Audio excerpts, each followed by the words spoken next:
السلام علیکم ورحمۃ اللہ وبرکاتہ. کیسے ہیں سارے اسٹوڈنٹس؟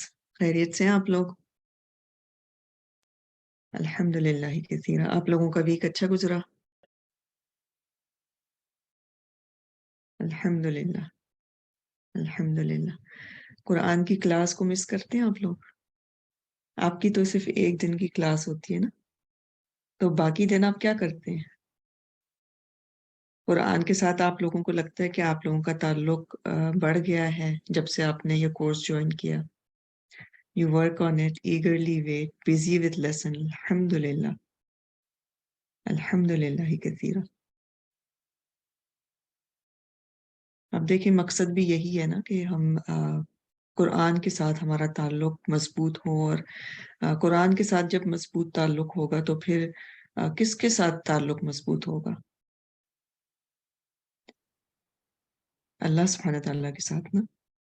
اور اللہ کے ساتھ اگر مضبوط تعلق ہو تو پھر انسان کے لیے اس دنیا میں جو ہم تھوڑا عرصہ گزارنے کے لیے آئے ہیں، چھوٹی سی جو زندگی ہے ہماری، وہ پھر گزارنا آسان ہو جائے گی نا. جو اس دنیا کے ساتھ جو ہماری مختلف ذمہ داریاں ہیں، مختلف آزمائشیں ہیں، چھوٹے موٹے امتحانات جو ہمارے ساتھ لگے رہتے ہیں، تو ان سب سے گزرنا پھر انسان کے لیے آسان ہو جاتا ہے جب انسان کا تعلق اللہ سے مضبوط ہوتا ہے، کیونکہ اس کو اللہ پر پورا بھروسہ ہوتا ہے، پورا یقین ہوتا ہے کہ اللہ تعالیٰ نے اگر مجھے اس مشکل میں ڈالا ہے، اس آزمائش میں ڈالا ہے، تو انشاءاللہ اللہ تعالیٰ مجھے اس سے نکالیں گے، اور اللہ تعالیٰ کی مدد میرے ساتھ ہے. پھر انسان کے لیے صبر کرنا آسان ہو جاتا ہے، پھر انسان کے لیے شکر کرنا آسان ہو جاتا ہے. مثلاً آپ کو لگتا ہے کہ آپ کے آس پاس نعمتیں ہی نعمتیں ہیں. ایسا ہوتا ہے نا کہ ہمارے پاس واقعی بہت نعمتیں ہوتی ہیں، ہماری نظر جو ہے نا وہ اصل میں بدلنے کی ہمیں ضرورت ہوتی ہے، ہمیں اپنی تھوڑی سی سوچ بدلنے کی ضرورت ہوتی ہے. اگر ہم دیکھیں تو آسانیاں زیادہ ہیں، مشکلات تو تھوڑی ہیں، لیکن ہمیں خود ہم کمزور ہیں انسان ہونے کے ناطے، تو وہ کبھی ہمارے اوپر غالب آ جاتی ہیں جو ہماری مشکلات ہوتی ہیں. ہم بھول جاتے ہیں، ہم دیکھتے نہیں ہیں کہ ہمارے پاس اور کتنی آسانیاں ہیں. جیسے اللہ سبحانہ تعالیٰ فرماتے ہیں نا، ان مع العسر یسرا، تو عسر کے ساتھ ہی یسر ہے، تنگی کے ساتھ ہی آسانی ہے. تو ہماری اپنی چوائس ہوتی ہے کہ ہم کس پر فوکس کریں، تنگی پر کریں یا آسانی پر کریں. اور تنگی کچھ بھی ہو سکتی ہے. آپ دیکھیں ہمیں نا مشکل لگتا ہے، مثلاً کوئی کام کرنا بڑا مشکل لگتا ہے، پڑھنا پڑھانا آسان کام ہے؟ بتائیں، سچ بتائیں کہ کیا یاد کرنا سبق آسان ہے؟ کیا اپنے نفس کے خلاف جا کر کے کچھ گھنٹوں کے لیے اپنے آپ کو وقف کرنا اللہ کے کلام کو سیکھنے کے لیے کیا آسان ہے؟ آسان ہے نہیں. اگر ہماری سوچ اس کو آسان بنا سکتی ہے، ہمیشہ آسان نہیں ہوتا، ایفرٹ لگتی ہے، قربانی دینی پڑتی ہے، لیکن ان قربانیوں کو دینا آسان کب ہو جاتا ہے؟ کیا اس کے ساتھ ساتھ آپ کو، اگر یہ جو تنگی آپ کو محسوس ہوتی ہے، کیا اس کے ساتھ آسانی آپ کو محسوس ہوتی ہے کہ بہت ساری چیزوں میں آپ کو آسانی بھی مل جاتی ہے، بہت سارے آپ کے مسائل کا حل آپ کو مل جاتا ہے، اللہ تعالیٰ ہمت دیتے ہیں، بہت سارے کام آپ کے ہو جاتے ہیں جو آپ کو پتہ بھی نہیں تھا کہ کیسے کرنا ہے آپ کو، لیکن اللہ سبحانہ تعالیٰ کروا دیتے ہیں. اسی وقت میں اللہ تعالیٰ برکت بھی دے دیتے ہیں. آپ کے علم میں اضافے کے ساتھ ساتھ آپ کے تقوی میں اضافہ ہوتا ہے، آپ کے ایمان میں اضافہ ہوتا ہے، آپ کے جو اعمال ہیں آپ کو عمل کرنا آپ کے لیے آسان ہو جاتا ہے. تو آپ سوچیں کہ جب آپ یہ سب عمل کر رہے ہوتے ہیں، یہ سارے فائدے جب آپ سمیٹ رہے ہوتے ہیں، تو وہ تھوڑی سی تنگی ہوتی ہے، لیکن اس کے ساتھ ساتھ آخرت کی کتنی آسانی ہے. آخرت کے جو مختلف مراحل ہیں اس سے گزرنا کتنا آسان ہو جائے گا جب آپ کے اعمال نیک اعمال ہوں گے، اور وہ جب میزان میں ڈالے جائیں گے اور وہ بھاری ہوں گے، آپ کی نیکیاں بھاری ہو جائیں گی. اخلاص آپ کے اندر اگر ہوگا تو پھر آپ کی نیکیاں بھی بھاری ہوں گی. تو وہ تھوڑی سی تنگی بہت ساری آسانی کا سبب بنتی ہیں، اس دنیا میں بھی اور آخرت میں بھی. تو ہمیں یعنی ڈرنا نہیں چاہیے کہ ہماری زندگی میں مشکل آ جائے گی ایک طرف ہم اگر قرآن کے لیے اپنے آپ کو وقف کرتے ہیں، اللہ تعالیٰ اسی میں آسانی بھی پیدا کرتے ہیں انشاءاللہ۔ چلیں آج کے ہم دعا کی طرف چلتے ہیں۔ دعائیں آپ لوگ یاد کر رہے ہیں ساتھ ساتھ؟ الحمدللہ۔ چھوٹی چھوٹی دعائیں اور قرآنی دعائیں تو ہم ویسے بھی مانگتے رہتے ہیں نا، تو انشاءاللہ آج کی دعا کی طرف آتے ہیں۔ رب اشرح لی صدری ویسر لی امری واحلل عقدۃ من لسانی یفقہوا قولی، آمین۔ آج کی دعا سورہ یونس کی آیت نمبر 85 اور 86 میں آئی ہے۔ دعا دیکھتے ہیں۔ ربنا لا تجعلنا فتنة للقوم الظالمین ونجنا برحمتک من القوم الکافرین۔ اے ہمارے رب، ہمیں ظالم لوگوں کے لیے فتنہ نہ بنا اور اپنی رحمت سے ہمیں کافر قوم سے نجات دے۔ Our Lord, make us not objects of trial for the wrong-doing people and save us by your mercy from the disbelieving people۔ اس دعا میں ہم کیا مانگ رہے ہیں؟ اس میں ہم ظالم لوگوں کے لیے اللہ تعالیٰ سے دعا کر رہے ہیں کہ ہم ان کے لیے فتنہ نہ بنے، اور کافروں سے نجات کی دعا کی جا رہی ہے۔ ورڈ ٹو ورڈ ٹرانسلیشن اس کا دیکھتے ہیں۔ ربنا، اے ہمارے رب، لا تجعلنا، نہ بنانا ہمیں، فتنہ للقومی، ان لوگوں کے لیے، الظالمین، جو ظالم ہیں، ونجینا، اور نجات دے ہمیں، برحمتک، ساتھ اپنی رحمت کے، من القومی، ان لوگوں سے، الکافرین، جو کافر ہیں۔ اس دعا کے بارے میں آیت نمبر 84 میں ہم دیکھتے ہیں کہ موسیٰ علیہ السلام اپنی قوم سے کیا فرماتے ہیں۔ موسیٰ علیہ السلام نے اپنی قوم سے کہا کہ لوگوں، اگر تم واقعی اللہ پر ایمان رکھتے ہو تو اسی پر بھروسہ کرو اگر تم مسلمان ہو۔ یہ دعا اصل میں نا قوم موسیٰ نے مانگی تھی، اور آپ کو پتہ ہے نا کہ بنی اسرائیل کا کیا حال تھا کہ فرعون کی طرف سے جس ذلت اور رسوائی کا وہ شکار تھے موسیٰ علیہ السلام کے آنے سے پہلے، ان کے آنے کے بعد بھی اس میں کمی نہیں آئی تھی، تو وہ اس لیے بڑے سخت پریشان تھے، اور انہوں نے موسیٰ علیہ السلام سے یہاں تک کہہ دیا تھا کہ جس طرح آپ کے آنے سے پہلے ہم فرعون اس کی قوم کی طرف سے تکلیفوں میں مبتلا تھے، آپ کے آنے کے بعد بھی ہمارا یہی حال ہے۔ تو سورہ اعراف میں اس کا ذکر آتا ہے، تو اس پر موسیٰ علیہ السلام نے انہیں کہا تھا کہ امید ہے کہ میرا رب جلد ہی تمہارے دشمن کو ہلاک کر دے گا، لیکن اس کے لیے ضروری ہے کہ تم صرف اللہ سے مدد چاہو اور صبر کرو۔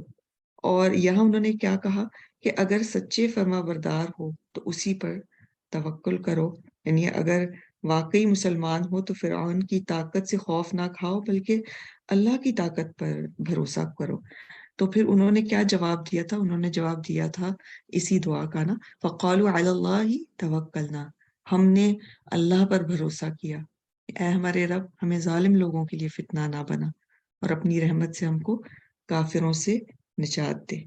اور یہاں پر آپ دیکھیں کہ وہ کہتے ہیں کہ ہم نے اللہ پر توکل کیا۔ جیسے ہی موسیٰ علیہ السلام کو کہتے ہیں کہ اللہ پر توکل کرو، تو وہ کہتے ہیں کہ ہم نے اللہ پر توکل کیا۔ اور اللہ پر توکل کرنے کا مطلب کیا ہے؟ کہ اللہ سبحانہ تعالیٰ پر بھروسہ کرنا کوشش کے بعد اور دعا کے بعد۔ آپ دیکھیں کہ اللہ پر توکل کرنے کے ساتھ ساتھ انہوں نے دعائیں بھی کی نا۔ تو اور یہ کیوں دعا کیوں ضروری ہے؟ کیونکہ دعا جو ہے وہ ایک ہتھیار ہے نا، اس کو ہتھیار کہا گیا ہے۔ تو انسان اگر کبھی بھی خوف زدہ ہوتا ہے، کسی چیز سے اس کو خطرہ محسوس ہوتا ہے، تو وہ کیا کرتا ہے؟ وہ ہتھیار کا سہارا لیتا ہے نا۔ تو دعا ایک مومن کا ہتھیار ہے۔ اور توکل کا مطلب کیا ہے؟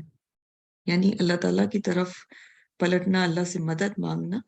یہ یعنی اس کا یہ بھی مطلب ہے کہ انسان اندرونی طور پر مضبوط رہے، دل نہ چھوڑے، حوصلہ نہ ہارے، پر امید رہے، اور چیزوں کو اللہ کے بھروسے چھوڑ دے، اللہ کے سپرد کر دے، کوشش اور دعا کے بعد۔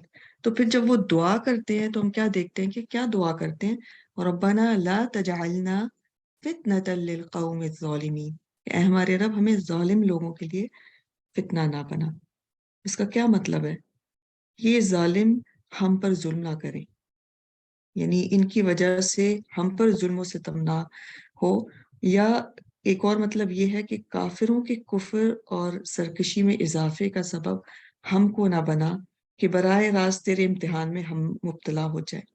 اور یہ بھی کہا جاتا ہے کہ فرعون کے ہاتھوں اگر ہم پر عذاب نازل ہوا تو وہ یہ کہنے لگیں گے کہ یہ لوگ اگر حق پر ہوتے تو ہمارے ہاتھوں نہ پکڑے جاتے. اس طرح ان کی سرکشی اور زیادہ بڑھ جاتی، اس میں اور زیادہ اضافہ ہو جاتا. تو ظالم قوم یہاں فرعون کی قوم ہے، تو یہ ہماری وجہ سے آزمائش میں نہ بڑھ جائیں. اور یہاں پر فتنہ کا معنی کیا ہے؟ ایک تو عذاب ہے یا پھر عذاب کا نشانہ، یعنی ہم ظالموں کے لیے آزمائش نہ بن جائیں. کیسے کہ اگر ہم ان کے ہاتھوں پٹ گئے تو یہ کیا کہیں گے کہ اگر یہ مسلمان سچے ہوتے اور تو ان کا جو رب ہے یہ ان کو بچا لیتا. ان کا جو ایمان والے ہیں وہ یہ تو جھوٹے ہیں، سچے ہوتے تو ان کو تو مدد مل جاتی ان کے رب کی طرف سے. چھوٹی سی مثال سے آپ سمجھیں کہ آپ دیکھیں کہ جب آپ قرآن کی طرف آتے ہیں، اللہ سبحانہ تعالیٰ سے آپ کا مضبوط ہونے لگتا ہے تعلق، تو پھر آپ اللہ سبحانہ تعالیٰ کے احکامات پر عمل کرنے کی کوشش کرتے ہیں نا. مثلاً کوئی اگر حجاب لینے کی کوشش کرتی ہے کوئی خاتون، تو اس کو کیا چیز ہے جو روکتی تھی پہلے نا؟ علم بھی ہوتا ہے، لیکن کئی بار ہم اللہ تعالیٰ کے حکم پر عمل نہیں کر رہے ہوتے، تو اس کو اپوزیشن کبھی تو اپنے گھر والوں کی طرف سے بھی ہوتی ہے، کیونکہ جن کے ایمان بھی مضبوط نہیں ہوتے وہ پھر کہتے ہیں کہ اتنا کرنے کی کیا ضرورت ہے، یہ اس دور میں اس حکم پر عمل کرنا ضروری نہیں، یا اس جگہ پر اس حکم پر عمل کرنا ضروری نہیں. ہو سکتا ہے کہ فیملی روکنے کی کوشش کرے، یہ تو ایک چھوٹی سی مثال ہے. ہو سکتا ہے مذاق اڑائیں کہ اب دیکھیں ان کے اندر کیسی تبدیلی آ رہی ہے. ہاں، ہم ڈرتے ہیں کہ لوگ کیا کہیں گے. اور پھر کبھی ایسا ہوتا ہے کہ مثلاً گھر سے باہر نکلتے ہیں تو لوگوں کی باتیں سننی پڑتی ہے، یا کبھی جاب کرنے کے لیے جائیں اور جاب نہ ملے کیونکہ ایک آپ حجاب کرتے ہیں، تو پھر کیا ہوتا ہے کہ ایک وہ لوگ ہوتے ہیں جو کمزور ایمان کی وجہ سے وہ بھی آپ کے لیے ایک آزمائش بن جاتے ہیں کہ وہ بھی آپ کے مذاق اڑاتے ہیں. دیکھا، ایک جاب تک نہیں ملی تم کو، تو پھر انسان کیا سوچنے لگتا ہے؟ اس کی آزمائش شروع ہو جاتی ہے. وہ کیا سوچنے لگتا ہے کہ یہ مشکل میرے اوپر اس وجہ سے آئی کیونکہ میں نے حجاب لیا ہے، تو لہٰذا واقعی یہ لوگ صحیح کہہ رہے تھے، مجھے حجاب چھوڑ دینا چاہیے، مجھے حجاب نہیں لینا چاہیے، پھر مجھے جاب کیسے ملے گی. اور کئی بار آپ نے دیکھا مثلاً جب 9/11 ہوا تھا تو بہت سارے لوگوں نے اس وقت، یعنی جو ظاہری طور پر مسلمان نظر آتے تھے، انہوں نے وہ چیزیں چھوڑ دی تھیں تاکہ ہم لوگوں میں ان جیسے ہی نظر آئے. خطرہ محسوس کیا نا. تو آپ سوچیں کہ ایک انسان کی آزمائش ہو جاتی ہے جب وہ دین کی طرف آتا ہے، اللہ تعالیٰ کے احکامات پر عمل کرتا ہے، اور یہ اللہ تعالیٰ انسان کو ٹیسٹ کر رہے ہوتے ہیں کہ یہ واقعی یہ اپنی بات پر اپنے عمل میں سچے ہیں کہ نہیں ہیں، یہ جو کہتے ہیں وہ کر کے دکھاتے ہیں کہ نہیں دکھاتے. اور پھر جب ان کے اوپر کوئی آزمائش آتی ہے، کوئی مشکل آتی ہے، تب بھی یہ دین پر جمے رہتے ہیں کہ نہیں جمے رہتے. اللہ کی مدد تو ساتھ ہوتی ہے، لیکن اللہ تعالیٰ ٹیسٹ بھی کر رہے ہوتے ہیں. ایک وقت تک انسان کا ٹیسٹ ہوتا رہتا ہے.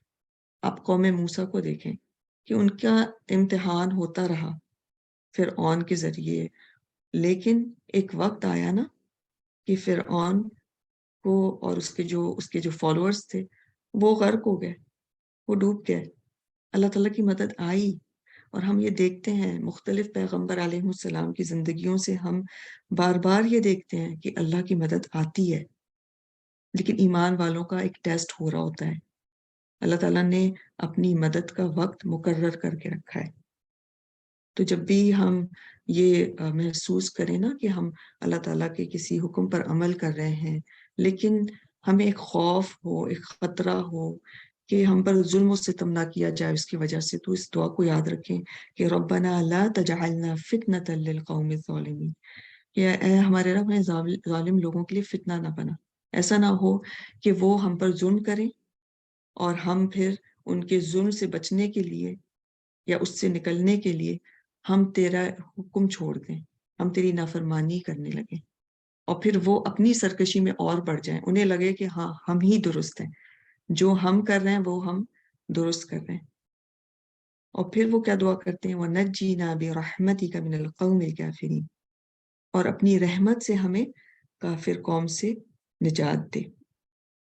یعنی اے پروردگار، ان کافروں نے کافر جنہوں نے حق کا انکار کر دیا ہے، حق کو چھپا لیا ہے، تو ہمیں نجات دے۔ ہم تجھ پر ایمان لائے ہیں اور ہمارا بھروسہ صرف تیری ذات پر ہے۔ اور یہ اللہ تعالیٰ کی رحمت ہی ہوتی ہے کہ اللہ تعالیٰ پھر انسان کو نجات دے دیتا ہے ایک ایسی قوم سے جو اللہ تعالیٰ کا انکار کرتی ہے یا اللہ تعالیٰ کے احکامات کا انکار کرتی ہے۔ اب دیکھیں کہ انسان جو اطاعت کے راستے میں بڑھتا جاتا ہے نا، تو ہر ایک کا پھر امتحان ہوتا ہے، اور جو جتنا رسک لیتا ہے اتنا ہی وہ اونچا جاتا ہے۔ پھر ایک کے بعد ایک معاملہ زندگی یعنی اس کے ایسے آتے رہتے ہیں، امتحان ہوتا رہتا ہے۔ اور اگر ایک طرف انسان کا ایمان مضبوط ہو اور دوسری طرف قوت بھی زیادہ ہوتی ہے اور رزق بھی زیادہ لے سکتا ہے، تو پھر آپ دیکھیں کہ ایک کے بعد ایک امتحان آتے چلے جاتے ہیں زندگی کے۔ ایمان آپ کا، اگر آپ اس امتحان میں پاس ہو جاتے ہیں، آپ کا ایمان مضبوط ہو جاتا ہے، آپ ایک درجہ اوپر پڑ جاتے ہیں، اور پھر دوسرا امتحان آتا ہے جو کہ اس سے بھی بڑا امتحان ہوتا ہے۔ آپ جب اس میں پاس ہو جاتے ہیں تو آپ سوچیں کہ آپ ایک سیڑھی ہے جس کو آپ اوپر چڑھتے جا رہے ہیں، آپ کی ایمان مضبوط ہوتا جا رہا ہے۔ آپ کو پھر ایک وقت آتا ہے کہ آس پاس کے لوگوں سے یا ان کے ظلم و ستم سے خوف نہیں ہوتا ہے، آپ کا ایمان اتنا زیادہ مضبوط ہوتا ہے۔ تو یہ جو مدد ہوتی ہے، یہ جو قوت آپ کو ملتی ہے، یہ کہاں سے ملتی ہے؟ یہ اللہ سبحانہ تعالیٰ کی طرف سے ہی آتی ہے نا۔ یعنی ہمیں ایسے اسباب اختیار کرنے کی ضرورت ہے کہ جس سے ہمارا ایمان مضبوط ہو اور ایمان بڑھے، اور تبھی آپ دیکھیں کہ توکل بھی بڑھتا ہے نا۔ یعنی ہر وقت اپنے آپ کو نا ہم اس طرح سے مضبوط کرتے رہیں کہ اللہ سبحانہ تعالیٰ پر میں نے بھروسہ کیا، میں جو کر سکتی تھی میں نے کیا، میں اللہ تعالیٰ کے حکم پر کی پیروی کر رہی ہوں، میں اللہ تعالیٰ کو ناراض نہیں کرنا چاہتی، میں اللہ تعالیٰ کو راضی کرنا چاہتی ہوں۔ تو جیسے جیسے آپ اپنے آپ کو یہ ریمائنڈرز دیتے رہتے ہیں، تو آپ کے لیے اس حکم پر استقامت یا اللہ تعالیٰ کے احکامات پر استقامت کرنا آسان ہو جاتا ہے، اور پھر اللہ تعالیٰ کی مدد بھی آتی رہتی ہے۔ پھر اگر اب دیکھیں، یاد کریں کہ جب مسلمانوں کے اوپر کتنا، یعنی مکی دور کو یاد کریں کہ کتنا زیادہ ان کے اوپر آزمائشیں آئی تھی نا، ایمان بھی مضبوط تھا اور عمل بھی کرتے تھے، لیکن کس طرح سے آزمائے گئے، لیکن انہوں نے دین کا راستہ نہیں چھوڑا، وہ ڈٹے رہے یہاں تک کہ پھر اللہ تعالیٰ کا حکم آ گیا اور انہوں نے ہجرت کر لی۔ تو اسی طرح سے آپ دیکھیں کہ اللہ تعالیٰ کا وعدہ ہے، اللہ تعالیٰ اگر کوئی اللہ کے لیے کوئی قربانی دیتا ہے تو اللہ تعالیٰ ضرور مدد کرتے ہیں۔ بس ایک وقت مقرر ہے، بس اس وقت سوچیں کہ ہماری آزمائش ہو رہی ہے اور اللہ تعالیٰ ہمیں ثابت قدم رکھے۔ جی، ایمان کی وجہ سے ثابت قدمی آتی ہے۔ تو بہترین دعا ہے جب بھی آپ کو خوف محسوس ہو آس پاس کے لوگوں سے، کبھی گھر والوں سے، کبھی کلوز فرینڈ سے، یا باہر گھر سے نکلتے ہوئے آپ کو یہ محسوس ہو کہ آپ جس جگہ رہ رہے ہیں وہاں پر بہت خوف اور خطرے ہیں، اگر آپ دین پر عمل کرتے ہیں تو اس وقت اس دعا کو یاد رکھیں اور اللہ تعالیٰ سے مدد مانگیں اور اللہ پر توکل کریں، بھروسہ کریں کہ جب اللہ تعالیٰ سے آپ دعا کریں گے تو اللہ سبحانہ تعالیٰ آپ کی ضرور مدد فرمائیں گے انشاءاللہ۔ اس دعا کو مل کر کے مانگ لیتے ہیں۔